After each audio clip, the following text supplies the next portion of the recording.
Welcome back, Tribe. I have an episode here called Job Hunting Madness. Why is it so hard to find a job? This chick is struggling, just like everybody else. Hold on one second. I have an email. It's from a company that I applied to, and it's a rejection email. I mean, at least they The channel is called Project Maria, by the way. Links will be in the description. responded. Am I right? Ghost jobs. So here is the situation that I'm sure all of us are currently familiar with. It is impossible to find a job right now. I've started looking for a job since April of 2024. It is August 2024, and I'm losing my goddamn mind. I started out applying to places that seemed like I was a good match for, except that was quite difficult considering that every place requires you to have a minimum 10 years of experience. Some places don't even allow you to have internship experience. Amazon. What the hell? And after months of little to no responses, rejection emails galore, and just the worst job offers I've ever seen in my entire life, I just apply anywhere. Like, not even if I'm qualified. I just good communication skills, but it's a plumbing job. I'm applying. Do I know anything about plumbing? No, but I'm a good communicator. So yeah, things are bad right now. And after scrolling through Reddit and Instagram in my depressive state, wondering why my life is like this, I realized that I'm actually not alone in this boat. It seems like everybody just about anywhere is struggling to find a job, especially in America. I'm specifically talking about America because Yep. I'm American. And I'm wondering, like many of you are probably, why is that? Why is it so incredibly She's a software engineer, right? Is that what she was hunting for in the beginning? So yeah, AI is going to say goodbye to a bunch of those jobs, especially the low-level software engineers. Ooh-wee. It's a brutal field to be in right now. difficultly, exponentially hard to find anything nowadays? Is it because we as a collective are just not good enough to be potential employees? Are we doing something wrong? Are our degrees not enough? Is it the state of the economy? Or is it something deeper? I don't know. I'm just a girl. But this girl wants to dive a little bit deeper into figuring out why all of this mayhem is happening. And maybe even find out what I can do to spare myself from it. And finally get a job because my bank account is screaming right now. And if you want to find the truth too, keep on watching as I spend all day on Google getting to the bottom of this. Let's go. So firstly, I want to talk about the state of things at the moment, because as I already said, it's not looking so good. I've applied to over 100 jobs easily. I don't know the exact number and I'm too lazy to figure it out, and I'm going to cry if I do. So I'm just going to say it's over 100, which is not even a crazy amount, because I've seen online that some people have been applying to over 600 jobs and getting the same exact response rate as I'm getting. So it's scary out there. And amidst all of these jobs, in the span of 4 months, I've only gotten 4 responses. All of these jobs I had to do interviews for, and they also had these exams that I had to take. One of these exams was a personality test, and for one of these training programs, I failed at the personality test. I don't know what that means, and I honestly don't want to know I don't know. And I interviewed for that one job. I did some exams. I did a technical interview, which didn't even include a real human. I had to record myself doing it. They gave me a terrible offer and required me to move across the country. So yeah, things are pretty atrocious right now, but why is that the case? That's what we're here to figure out. And well, let's start from the bare facts. Firstly, I'm sure we're all aware of the fact that there are just many software developers out there and increasing over time. I can't blame people. We're all sheep in the end. We want to jump on the hype train as soon as we see that it's going in a really good direction. But here's the thing. At some point, we turn into one of those Indian train situations, and it's just not looking good. And that makes sense why people think that the reason that the market is so bad right now is because it's oversaturated with all of these developers trying to get in good on the salary and the benefits and whatever, which is definitely happening. I mean, we all have LinkedIn probably. We see the number of people applying for positions. It's insane. But that turns out is not actually the deeper reason behind this mayhem. It is more so because of the fact that there are so many people. Companies are trying very hard to look for the perfect software developer. Now, I can't blame them. We all want the best. It's the bullshit that they tell you. But what's actually happening is the ghost jobs, harvesting your data, selling your information, no inclination of actually hiring you. They just want to keep a list of resumes so that when the few people that do decide to quit because the high turnover rate, most likely, they have a pool of candidates to quickly replace you with. That's essentially what it is. They understand that there's this 2-year turnover rate or shorter now, where people want decent raises that they can't get until they leave the company. So why not just angle a job out there for years on end, potentially saying that that position's open so that the moment you quit, they can replace your ass right away instead of going through that whole process starting from scratch. They have a pool of candidates. You're all hungry. You're all looking for work and you're ready to start the next day. What it is. It's horseshit. Best of the best. We want someone who actually can program versus the person who just went to a good name school and got a degree. Which, by the way, is why your degree in computer science is completely useless nowadays. That's right, while you spend thousands of dollars learning what a linked list's ON time is, this guy over here was making web applications and learning 10 times more practical skills than you ever would in a college classroom. Doesn't that feel great? But here's the thing, is that companies are not actually even looking for this guy. They're looking for someone even better than this guy. So much to the point that there is a word referred to the person they're looking for. The unicorn. They're looking for someone that's so good at their job that they don't even exist in this world. And so because companies are looking for not a good employee, but a best employee, they're actually just swiping away all of these potential workers in search of something that's not even really there. There's a saying that they use where it's like, oh, there's always going to be a better developer. And so all of these good developers are getting shoved to the sidelines in search of this best developer. The other problem is that companies are also trying not to take any chances on making mistakes in who they're hiring to the point where they're making the job process into a sorting system. They have automated coding techniques.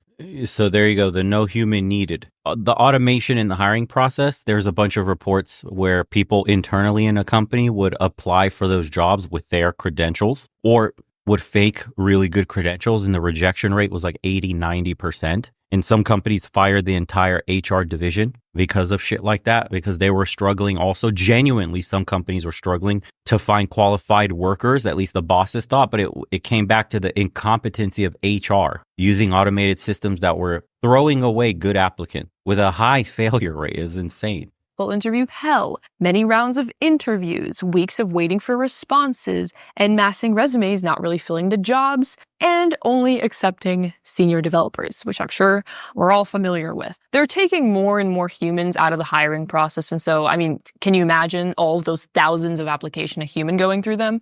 No. The many rounds of interviews have actually been creating some discourse among not just companies, but also potential employees. Turns out that according to Google, 4 interviews maximum are enough to have a 86% confidence in hiring an employee. And yet most of these companies have about 10 rounds of interviews. What? And in doing so, most of these companies are actually making the employees themselves drop out of the process due to disinterest in doing 10 rounds of interviews, like That's a normal insane. human would feel. But the en massing resumes thing is that they're actually just collecting all of these applications, like you see on LinkedIn, thousands of applications. They're just collecting them, but not really doing anything with them. Yeah.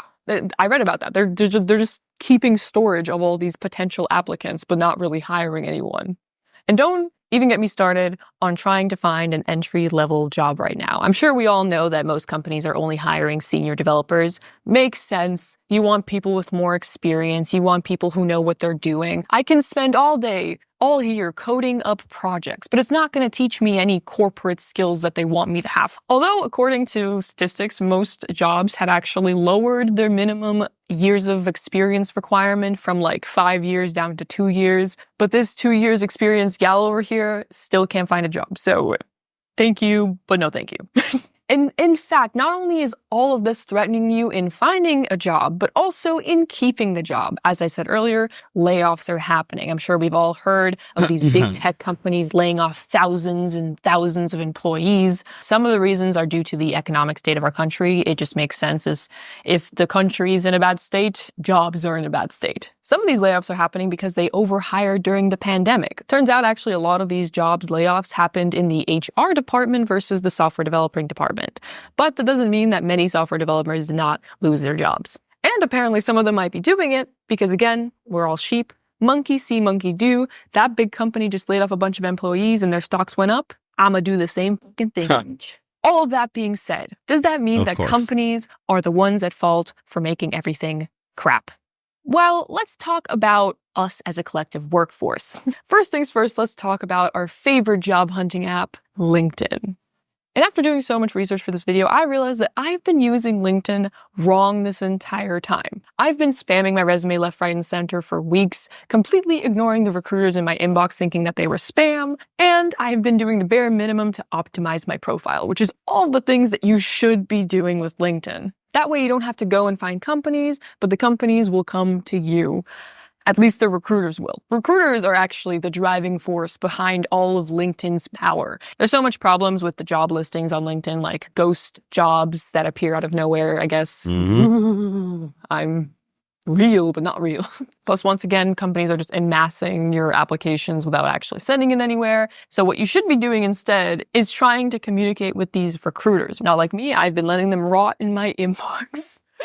Now, you might be wondering about other job hunting applications because there's a lot. There's Indeed, there's ZipRecruiter. I don't know any other job applications off the top of my head, but there's a lot. And there's only one word for that: capitalism. Everybody wants to get in on the hype train, and job recruiting apps are just one of those things. So whatever. Yeah, and the job recruiting apps suck. Most people use the headhunters now to actually find decent work. You have to. That's such a weird way to get hired these days, because that used to be relegated to like kind of special positions with special skills where it was hard to find those individuals. So headhunters were used, but now it's like standard status quo is got to use a headhunter to get hired now, because you got to bypass the automation bullshit. Oh my God. Whatever. You can hate on LinkedIn all of you want, but it's here to stay and it's going to be here for a while. And some of the comments, because I'm just curious, it's like, what's sad too is family and others critique you. Why aren't you working? Why don't you have a job? And they literally don't understand how cooked the job market is and that no one calls you back, or you just get outright rejected. Said at least they responded, right? Says the job market has been like this for non-IT job seekers for at least a decade. Unfortunately, the tech folks were living in a bubble. Learn to code, bro. Remember that one? They're getting fucked by AI now. Are now with the rest of us. The process by which companies hire is convoluted, time-wasting, expensive, and ineffective. Even if they find a unicorn, that person will not stay with their company. They will leap to the next bigger and better paying job. The current process discourages stability and loyalty. When you make folks jump through 10 hoops and 10 months to land a job, the winner hates and resents the employer by the first day on the job. Sheesh. Until one of these other job hunting applications just wipes it off the face of the earth. Or AI takes over. I don't know which comes first. But besides LinkedIn, there are other things at play. Firstly, as I said before, a computer science degree means nothing nowadays. I said it, it means absolutely nothing. You spend more time learning about theoretical computer science, which is important. I'm not saying it's not important. Don't fight me in the comments. I'm just saying it's not going to teach me how to build a database. So instead of spending all of that time in college doing God knows what, you should be focusing on making sure that you know how to develop efficient and sophisticated code that is not going to destroy an entire database in one single Git push. Okay, so with all that being said, does that mean it's our fault that we can't get a job? Well, hold up, pause. I haven't even talked about our favorite subject of the day. Artificial intelligence, baby. Let's get the obvious out of the way. AI is taking over jobs the same way that automation in the past took over human jobs.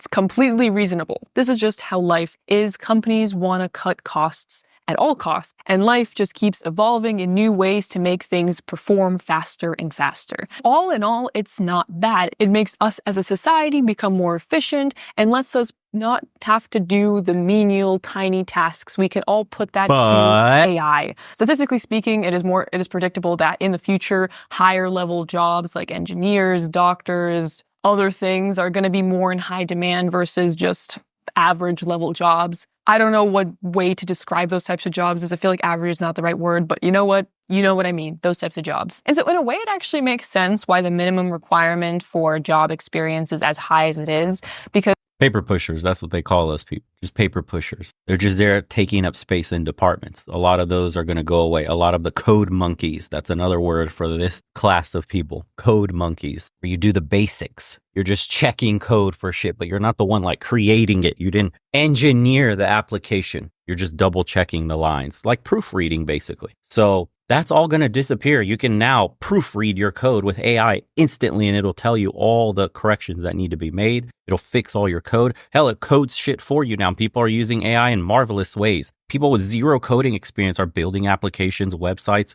a whole bunch of services that they couldn't have otherwise before the advent of AI. And they don't know a single fucking thing about coding. Being a software developer has to be the scariest shit in this time period that we're living in. Holy crap. Imagine the amount of investment you put in, all the time and the work into learning this shit, and literally someone releases a product, these AIs that within a couple of years are going to literally replace you. Boy, oh boy, start learning how to woodwork, framing up buildings, working with cement, putting down some fucking ditches and power lines, because it's, yes, sir. It'll be a while before we create some Tesla bots that'll replace that part of the society too. Because we just expect more out of people now. Because why do you need to fix this little bug when an AI can do it for me a lot quicker and a lot cheaper than a human can? It sounds terrible, but it makes sense. Can you agree with that? Sup, Editing Maria here. I just realized I didn't talk about the negative aspects of AI. All I did was kind of rant about how AI is going to take over many jobs and made it seem like I was a supporter of that. That is not the vibe I was going for, but here we are. I'm going to do it now. So yes, AI is going to take over many jobs, which means that unemployment is going to be a big issue over the next coming years, not just in software development, but in a variety of different fields. Here's a list that I probably am going to find on the internet because I can't think of jobs off. So business and legal, 600,000, others in that sector somewhere, 600,000. Resilient and growing, 2.3 million. Okay, no, this is growing. STEM is growing, health, AIDS, and techs and wellness. Okay, stalled but rising. So what's the ones that are getting crushed? Hit and declining, 4.7 million. I don't know. It doesn't say what year this is quoting, but food services, 1.3 mil. Customer service is going to get absolutely destroyed when these are rolled out everywhere. 1.3 million. Office support, destroyed. Production work, destroyed. All the low end business and legal will get destroyed. There's no way this is growing. Off the top of my head, which, as I said, it's going to just force people to have to advance alongside AI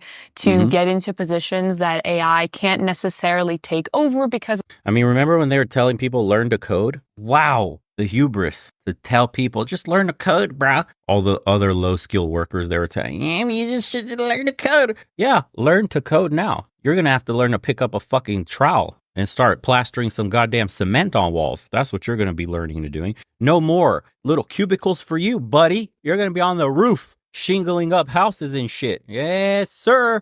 Gonna need to get paid. Big Don just got back in office and he's deporting all the fucking illegals that cross. There's going to be some major gaps in that unemployment of construction and shit. Better get on it.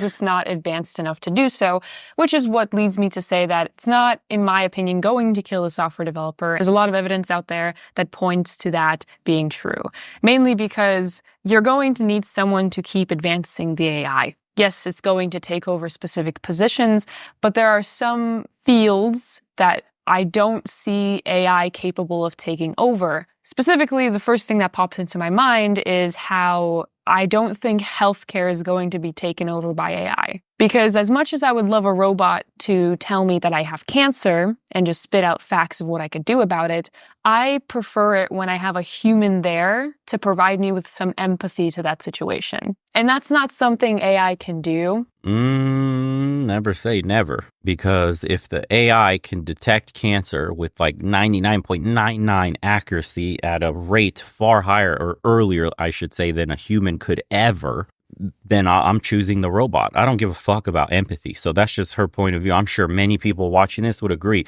I want accurate diagnosis. Fuck your empathy. If you can catch a cancer earlier than any human can possibly catch it, and then give me the correct protocol, unbiased, unfiltered, not some bullshit pharmaceutical companies implanted in it. But if you can give me like I could pick from protocols, would you like to do this one? Medium risk, low risk, high risk. What protocol would you like to do? And then gives me a list of things that I should do, can do. Click on it, begin the treatment. How beautiful is that? Not all doctors are made the same. And you might not necessarily get a doctor that's up to date on the latest tech that could save your life, the latest medical advancements. So no, it's a matter of time. And that day is coming quicker than ever, that AI will replace a lot of jobs that people are not expecting. The only things are going to be like the actual surgery being done of stitching you up. That's going to take a lot longer. Combining AI with robotics for that level of precision stitching you up, heart transplants, shit like that, right? That requires delicate hands still. We're not at that level yet. But diagnosing, preventative care, very basic stuff like that, yeah, expect AI to really take over there. And not something that I ever wanted to do. I also didn't say a conclusion for all of this evidence I was giving, so I'm going to say it now. In conclusion, you could say that companies are the bad guys in this situation because they're making process of applying for a job really hard with all of these different methods. But at the same time, it makes sense as to why they're doing all of this because we ourselves as a population of potential employees are making their lives a little harder. A lot of us are not skilled enough to have this job, and it's just making it harder to find those who are skilled. So isn't that blaming college then? Because that's really who's at fault here. It's the college for not giving you the proper skill set so that you could go out into the job field prepared and able to be productive for the company day one. So doesn't that mean that the paper which you paid $50 to $100 or more $1,000 to get printed by the college is worthless? So that means college is the problem. So people should be far more selective of why they go to college and for what they're going to college, because they're printing papers making hundreds of thousands of dollars off your back with debt you cannot discharge. So they got you at the hip for life until you pay that shit off with jobs that don't exist anymore in the market by the time you graduate. Or if you do graduate, you're taught such shit skills that companies don't even want to hire you. So what are you getting prepared for really, other than getting your wallet wrecked? Pretty complicated. I know that's not the fun answer. We love to just point fingers at one specific answer, but this is life. There's a lot of All right, let's see what other comments. We get the gist of this. You need experience to work, but the work you need experience. Oh, but to work you need experience is an internal cycle. Nothing beyond 3 interviews is just madness. Jeez. I graduated with a business degree and now I'm working for minimum wage. Job hunting sucks when no one wants to give you a chance. I've seen people apply to 3,000 plus jobs before getting a response. It's getting ridiculous. What in the hell? How many jobs have you guys applied? I want to know on this side of the aisle with the skill set the men that watch this channel have. Curious what your experience is if you guys are in the market for a job right now and you're currently looking, or when you got hired, what was it like? If it was recently within the, say, last couple of years, while this ghost job and weird ass economy has been really taking a foothold. So let us know in the comments below. Appreciate you guys tuning in. Subscribe to the second channel as usual, guys. We do a lot of self-improvement work there. Join the private community if you're interested. And take care, everybody. Catch you next time.